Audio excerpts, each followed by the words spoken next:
My hairdresser Joe makes the best chocolate brownies. I know it's a big call, but trust me, they are so decadent. It's a combination of chocolate, of course, and raisins that have been soaked in dark rum, coconut, and lots of brown sugar. Now over here, I've just got a bain-marie with some dark chocolate. Now you don't want that water to boil because it'll seize the chocolate and it may split. So just on a gentle simmer.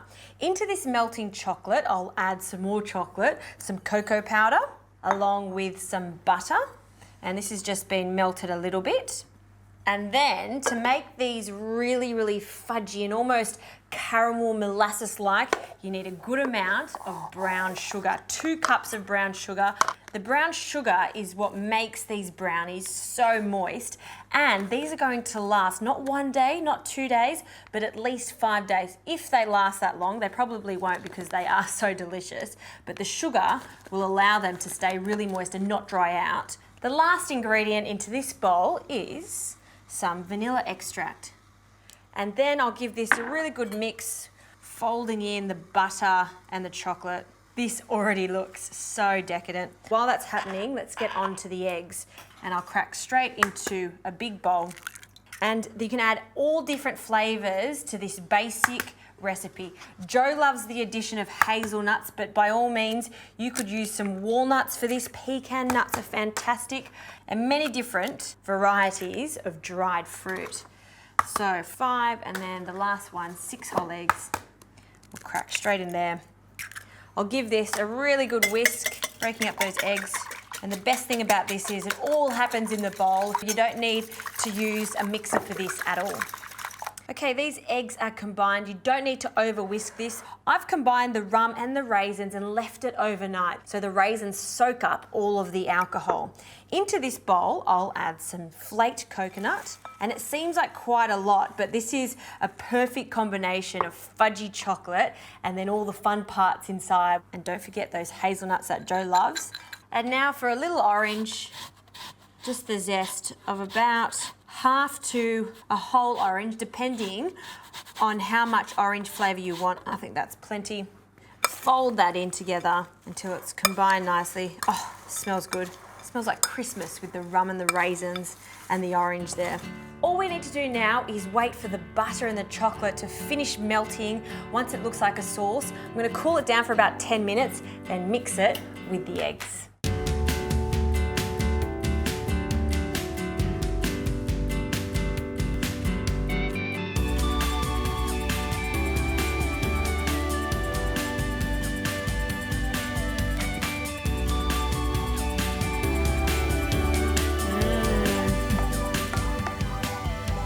Now this gooey, sticky chocolate has cooled down. You don't want to be adding really hot chocolate to room temperature eggs because it'll cook the eggs, and we don't want scrambled eggs. So pouring this chocolate lava into our eggs, scraping down the sides so we get all of that chocky into the bowl, and then give that a good whisk to incorporate the eggs with the chocolate. Because I'm making a double whammy of these brownies, use a huge bowl because it is quite a lot of batter. Now that that has almost incorporated, we can start adding some dry ingredients. So salt and chocolate is a perfect combination. The salt, in fact, is going to bring out the delicious flavour of the chocolates, along with 1.5 cups of self-raising flour, and one last one, that's 1/2 cup measures. And then just fold it in very gently because we don't want any lumps. And you can see that it's a really thick, fudgy batter, almost like mud cake. Yum. Now that that's looking good, we can add our coconut, rum and raisin and hazelnut combination. All of it goes in along with the liquid, and then again, folding it through, and give this a really good stir so all of that crunchy coconut mixture is incorporated nicely into the chalky batter. So I'll divide this between 2 brownie trays that have been lined with a little bit of baking paper, and then they can go into the oven, 160 degrees for about 35 to 40 minutes.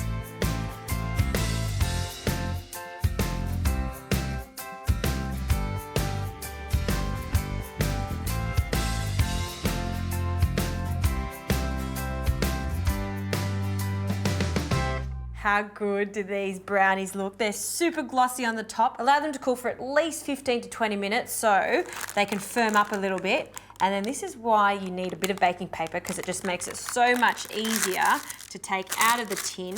I like to add a little bit more sugar to this, some icing sugar, because it looks so great. Dust it, and then we have to cut it into brownie shape. So just with a large sharp knife, I'm going to cut them straight down the center. Oh, you can feel how dense this is, which is exactly how a good brownie should be. Have a look in the center of this. Wow, see how chunky and moist that is? Absolutely perfect. Now I'm going to take one of these slices away, and then I'll cut it into perfect brownie rectangles. And then another little cut there. Actually, I've changed my mind. I'm going to cut these into squares because they are decadent and you only need a small amount of this. So then I'll place them just onto a rack because they look so good on the rack. Cut a few more. There you have it. Joe, this is probably the best recipe you've ever given me. I'm going to have a taste. Rum and raisin brownies. Can't get any better than that. They are so decadent.